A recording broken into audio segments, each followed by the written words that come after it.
Hello friends, my name is Simran and I am from Chandigarh. आज मुझे जो बात करनी है वो करनी है कि जो सेंसिटिव लोग होते हैं वो अपना कैसे नुकसान करते हैं। सेंसिटिव लोग दूसरों के बारे में अपने से ज़्यादा सोचते हैं और फिर उनके काम करने में या उनके लिए काम करने में लगे रहते हैं और ख़ुद को इग्नोर करते रहते हैं। और फिर जब उनका इतना करने के बाद भी सामने वाला उनका फ़ायदा ही लेता रहता है, उनका उनका किया हुआ काम या उनके लिए जो भी किसी ने किया होता है उसको एक्नॉलेज तक नहीं करता, फिर ये लोग हर्ट होते हैं, मेंटली डिस्टर्ब होते हैं और इम्बैलेंस होते हैं और अपनी लाइफ को बिल्कुल ही ख़राब कर लेते हैं। तो इसी तरीके से मैंने पहले भी कई बार इस चीज़ के बारे में चिंता जताई है, जैसे कि मैंने थंबनेल पे भी ही लगाया हुआ है। आप देखिए कि आपके घर में भी बुज़ुर्ग होते होंगे, दादा नाना किसी फंक्शन में आपस में मिलते हैं तो क्या वो इस तरीके से बैठते हैं? अब इसमें पूरी की पूरी स्टोरी नज़र आ रही है।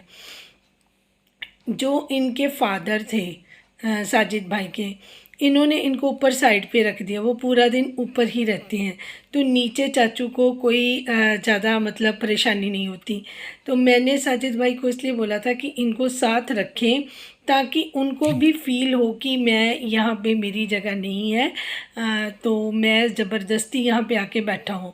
लेकिन जैसे इन्होंने उनको अलग रूम दे दिया, अलग जगह दे दी बैठने के लिए, तो इनको कोई डिस्कम्फ़र्ट फ़ील नहीं हो रहा। तो खाना भी जैसे आज के व्लॉग में 2-3 चीज़ें नोटिस कर ली हैं, जैसे कि खाना बना हुआ टेबल पे उनकी जो मदर है सितारा की, सिर्फ चाचू को खाना उन्होंने दिया हुआ है, चाचू अकेले खाना खा रहे हैं।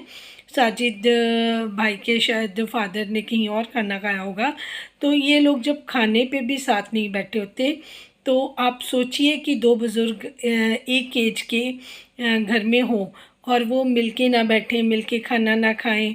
और जब चाय भी इनको सर्व की हुई है तो इनके जो साजिद भाई के फादर चाय के टाइम पे आए हैं, तो आप इनका देखिए, इनको देखते ही चाचू ने बैठते जैसे ही वो बैठे उन्होंने अपना मुंह दूसरी तरफ कर लिया, जिससे बस सारी कहानी समझ आ गई कि वो इनका आना उनको बिल्कुल अच्छा नहीं लगा। चाचू को साजिद भाई के फादर का आना बिल्कुल अच्छा नहीं लगा, जबकि वो घर के मेन जो हकदार हैं, मेन घर के बंदे हैं साजिद भाई के फादर। तो उनका आना इनको इतना बुरा लगा है कि ये इन्होंने इनको देख के ही दूसरी तरफ अपना मुंह कर लिया।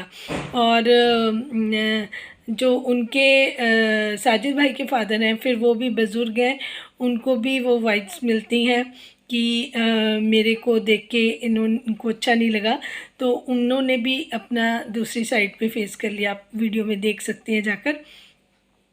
ये कहानी बताने का मकसद ये है कि क्या ये इंसान जो यहाँ पे रह रहे हैं, जिनको सितारा इतना ज़्यादा मान दे रही हैं, जिनकी साजिद भाई इतनी खिदमत कर रहे हैं, क्या वो डिज़र्व करते हैं? ये बात है कि अपने से ज़्यादा इनको प्रायोरिटी दे रखी है, बुज़ुर्ग होने के नाते दे रखी है, बड़े होने के नाते दे रखी है। अपने से पहले इनको खाना दिया जाता है, घर में जो बना जाता है, जो सेवा होती है वो ये लोग मिल के आपस में करते रहते हैं। पर सामने वाला बंदा कैसा है ये देखना बहुत ज़रूरी है। अगर हम अपने से ज़्यादा प्रायोरिटी दूसरे इंसान को देते रहेंगे जो हमें हमारे को उतना नहीं समझता, इतना हमारे एफ़र्ट्स को एक्नॉलेज नहीं करता, तो बाद में ये चीज़ें हमें हर्ट करती हैं। फिर हम शिकायतें करते हैं कि मैंने तो उसके लिए ये किया, मैंने सबके चैनल चमकाए, मैंने सबको बहुत कुछ करके दे दिया और बदले में मुझे क्या मिला। आप बाद में शिकायत करते हो ना, तो आप पहले ही उतना करो जितना हजम हो सके, या तो आप उतना करो नहीं, अगर करोगे तो फिर उसको डाइजेस्ट करो, फिर वो बाद में कंटेंट ना बने। यही मैं सितारा को मैसेज देना चाहती हूँ कि लिमिट में की गई सारी बातें बाद में हमें परेशान नहीं करती। आपने इतना कुछ कर लिया, इतने धोखे खा लिए, आपके बारे में आपके सगे भाई, सगी बहन, सगी भाभियाँ, रादर जेठानियाँ, सब ने आपको यूज़ कर लिया, ठीक है। और अब भी अगर आप इस चीज़ को नहीं समझती हैं तो ये कोई समझदारी वाली बात नहीं है। दूसरी बात, आपकी बेटी कब से बीमार है आयत, और उसके चेहरे से देख के मुझे ही पता चल गया, जब आप ज़बरदस्ती उसको स्कूल भेज रही थी तभी मुझे पता चल गया था कि शी इज़ नॉट कंफर्टेबल। वो तो आपकी अपनी बेटी है, आपको उसके सारे मूड्स का पता है कि सुबह वो किस तरीके से खुद जाती है। अगर वो अनकंफर्टेबल फील कर रही है तो आपको उसको स्कूल भेजने की बजाय डॉक्टर के पास भेजना चाहिए। बट वो ये ना कि आपका माइंड एक तरफ लगा रहता है कि मुझे ये काम करने हैं, तो आपको आपकी जो असली ड्यूटीज़ होती हैं वो आप की रह जाती हैं। जैसे इस टाइम आयत को डॉक्टर की ज़रूरत थी, तो आप ये नहीं कि आप जानबूझ के, लेकिन आपका ध्यान इस तरफ नहीं गया क्योंकि आपने अपना ध्यान दूसरी तरफ, दूसरे लोगों के लिए, दूसरी फैमिली के लिए आप ऑक्यूपाइड रहती हैं। अब आपके दिमाग में सिर्फ फ़ातिमा की शादी चल रही है। तो मुझे लगता है कि ये आप अनफेयर करती हैं बच्चों के साथ, ये फेयर नहीं है। तो थोड़ा सा अगर आप जेन्युइनली सोच समझ कर थोड़ा सा अपनी फैमिली को भी टाइम देंगी और सिर्फ व्लॉग के लिए आप जो काम करेंगे वो नहीं करेंगी, आप रियलिटी में भी सारी चीज़ें अपने अंडर कंट्रोल रखेंगी, तो मुझे लगता है ज़्यादा ठीक लगेगा। अब ये थोड़ा सा मुझे आपका जो व्लॉग आप बनाती हैं उसमें मुझे रियलिटी और फेक होने का पता लग रहा है, जो कि मुझे लगता है बाकी सब्सक्राइबर को भी लगता है। मेरा मकसद सिर्फ आपको एक वार्न करना था, एक अवेयर करना था जिसकी तरफ आपका ध्यान नहीं जा रहा, आप नोटिस भी नहीं कर रहे हो उसको।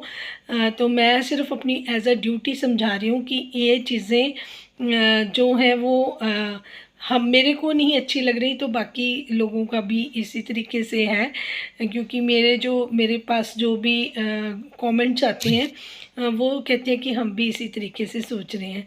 तो प्लीज़ आप अगर इन सारी चीज़ों पे भी थोड़ा सा तवज्जो दे देंगी तो वो ज़्यादा बेटर रहेगा।